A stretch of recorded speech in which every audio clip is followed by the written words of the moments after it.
Did you know this is the number one fear of adults besides seeing blood or death? This is up there above spiders and snakes, above sharks, above going bankrupt, above like the worst. You tell someone they're going to speak in public in a forum that'll have other eyes on them and boom, they're a mess, right? This is with most people.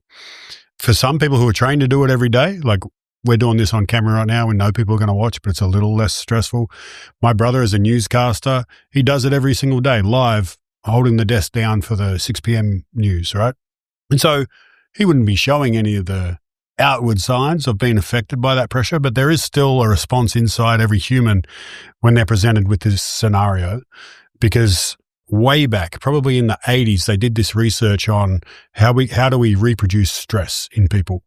They tried different things and give them different tasks, like a mathematical task or a interview task, and none of them could reliably, for every single person, reproduce a cortisol spike, which is, cortisol is referred to as the stress hormone.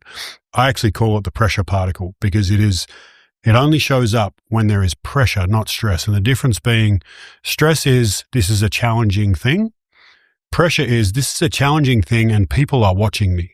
So it's actually a social phenomenon that the more eyes that are on you, when you're doing something that is going to potentially affect your standing, your social rank, whether people consider you part of their tribe or not, is a primordial, instinctive, I need to get this right, otherwise I might be kicked out of the tribe, which back in the old days meant you're going to die, right? So there's a very, very strong drive to not fuck up in front of our peers for this reason.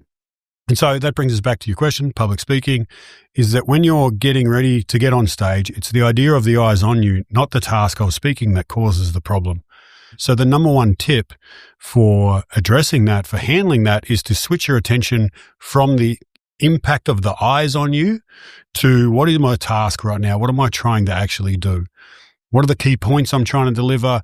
What are the ways that I'm going to frame myself? How am I going to move? What tone of voice? Just things that are relevant to the task as opposed to the outcome or the ripple effects of the outcome, which is really where the pressure comes from. The quicker you can switch your attention to a task focus rather than a solution or an outcome focus, the better the outcome is going to be. It doesn't mean that the waves of stress aren't going to rise in you. The pressure particles are going to be pummeling the rest of your system.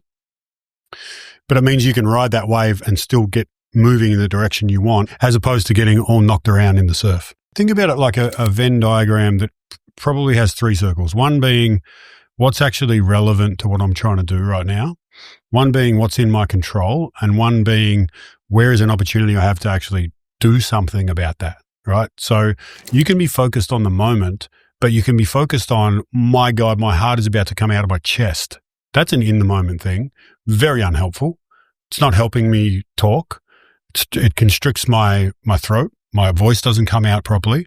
I forget what my next cue is. Like, it's a problem for my performance as a speaker and my presence in terms of connecting with, if I'm doing an interview with a panel judging me for a position or an award or whatever, like I need to actually follow the cues of these humans rather than what my heart's doing.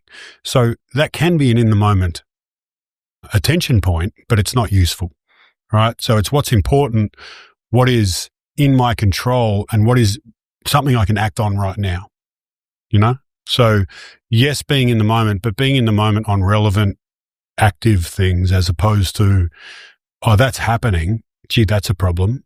You're in the moment, but it's not helpful.